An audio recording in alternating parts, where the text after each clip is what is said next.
आप कहते हैं कि आपको देश की संसद मोदी का महल दिखाई देता है।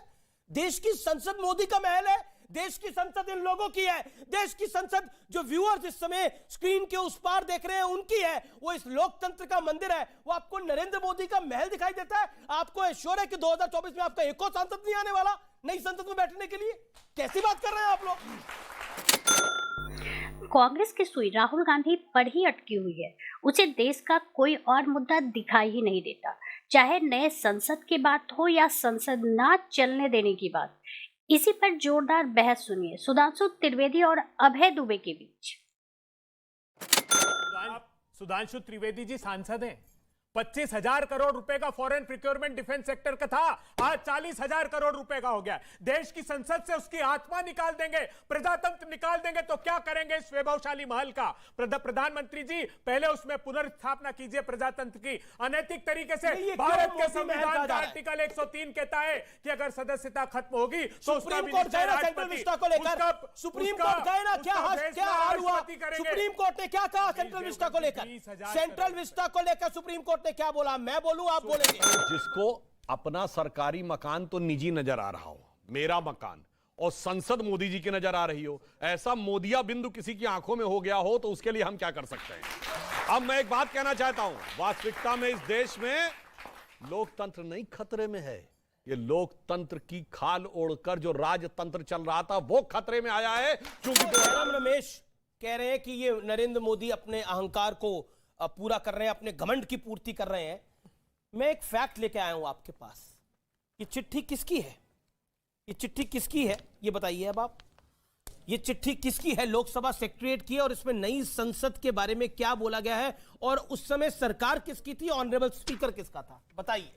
मीरा कुमार ने बोला था कि हां बननी चाहिए देश की नई संसद। 100 साल हो गए इस संसद को। देश की नई संसद को आप मोदी का महल बोलेंगे, क्यों? देश की संसद जब बन रही थी तब कोविड का क्राइसिस था और सिर्फ इतना आग्रह किया था कि 20,000 करोड़ रुपए अगर सेंट्रल विस्टा में खर्च करते हैं तो अंतिम पंक्ति में, सुन लीजिए सुधांशु जी, अंतिम पंक्ति में खड़े हुए लोग त्राहिमाम कर रहे हैं। भारत की अर्थव्यवस्था को संभालने की आवश्यकता है। प्रधानमंत्री जी आप उस पर पहले काम कीजिए। तो फिर ताली बजानी चाहिए, वो भी संभल गया और सेंट्रल विस्टा भी बन गया। ताली बजानी चाहिए आपको कि वो भी संभल गया। वैक्सीन की डबल डोज लग गई ना आप सबको?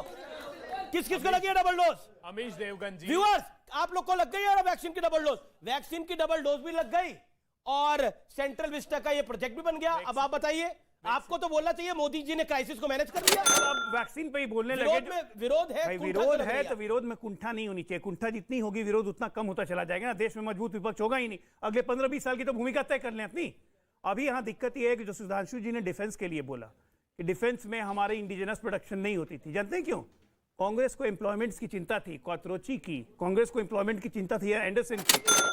दिनकर की एक कविता है कि जब नाश मनुष्य पे छाता है तो सबसे पहले विवेक मर जाता है। तो जब डायरेक्शन ही नहीं है, फोकस ही नहीं है, तो जाना कहाँ ये पता नहीं है। 2 कदम आगे 5 कदम पीछे तो बढ़िया है। ऐसी कांग्रेस पार्टी। मगर मैं कहना चाहता हूं जो संसद पे प्रॉब्लम कह रहे हैं, महाराष्ट्र विकास आघाड़ी की सरकार ने उसी कोविड काल में मुंबई में विधायक निवास बनवा रही थी। रोका था क्या?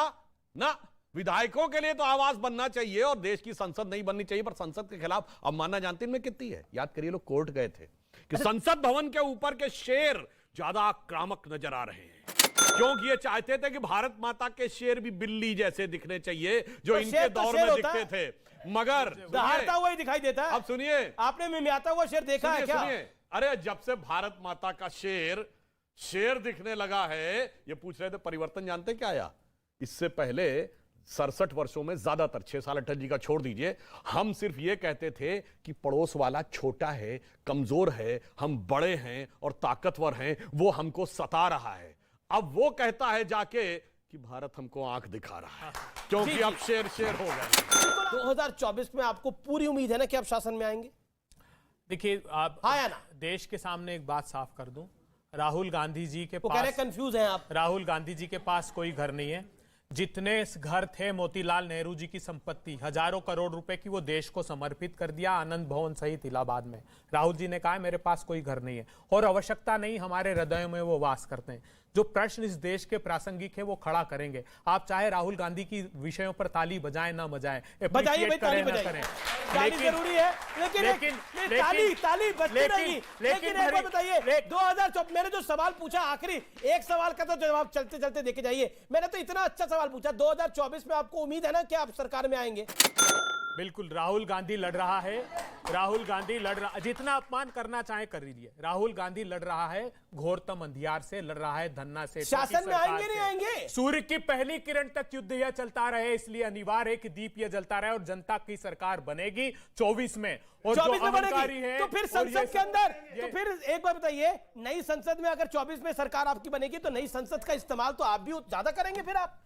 तो फिर काहे ऐसे मोदी महल कह रहे हैं, बाद में इस्तेमाल कैसे करवाइए? अमित जी ये वादा जरूर कर सकते हैं, संसद नहीं हो या पुरानी, लेकिन उसमें प्रजातंत्र को हम जीवित रखेंगे, प्रतिपक्ष को कुचलने की कोशिश नहीं करेंगे। बस 2 लाइन में उत्तर देता हूं। उन लोगों की सरकार कभी नहीं आएगी जो विदेश से जाके गुहार लगाते हैं, क्योंकि अपने यहां कहा गया, ये जानते किस प्रवृत्ति के हैं? ये उस मानसिकता के हैं कि अपने वतन पर सदियों तक है रही हुकूमत गैरों की, लेकिन कुछ चेहरों पर अब तक धूल है उनके पैर। आजादी के पहले मगर अंग्रेजों के साथ खड़े थे, आजादी के बाद जानते हैं किसकी सरकार आएगी? जो ये कह रहे हैं कि भारत की सोई चेतना को जगा रहे हैं। अरुण गगन पर महाप्रगति का अब ये मंगल गान उठा, करवट बदला अंगड़ाई ली सोया हिंदुस्तान। बहुत बहुत शुक्रिया। कांग्रेस नेता राहुल गांधी की लोकसभा सदस्यता जाने के बाद दिल्ली में तो शोर है, लेकिन उनके अपने घर वायनाड में हालत विपरीत नजर आ रही है। खबर है कि क्षेत्र में राहुल के खिलाफ हुई कार्रवाई का कोई खास सियासी असर नहीं हो रहा है। शुक्रवार को सूरत के कोर्ट ने राहुल को आपराधिक मानहानि मामले में दोषी ठहराया था, साथ ही उन्हें 2 साल की सजा भी सुनाई गई थी। लोग यहाँ राहुल गांधी के अयोग्य होने को लेकर शायद चिंतित नहीं हैं। उन्हें लगता है कि अपील अदालतों से राहुल के पक्ष में फैसला आएगा। शायद कांग्रेस के कुछ नेता इसका विरोध कर रहे हैं। जमीन पर लोगों की दिलचस्पी नहीं है। यहाँ मुख्य मुद्दा आर्थिक संकट है, जिसके चलते दुकानें बंद हैं, लोगों के पास पैसा नहीं है। संकट इतना है कि उनकी चिंता केवल उनकी आजीविका चलाने की है। वहीं कुछ लोगों का मानना है कि राहुल को पिछड़े समुदाय का अपमान नहीं करना चाहिए था, जबकि कुछ स्थानीय लोग कहते हैं कि लोगों की भावनाएं राहुल के पक्ष में है। लोकसभा सचिवालय की तरफ से राहुल को सरकारी बंगला खाली करने का आदेश दिए गए हैं। उन्हें 1 महीने के अंदर का समय मिला है। हालांकि यह कहा जा रहा है कि वो और अधिक समय मांग सकते थे। साल 2019 में कर्नाटक के एक रैली के दौरान कांग्रेस नेता ने मोदी सरनेम को लेकर टिप्पणियां की थी।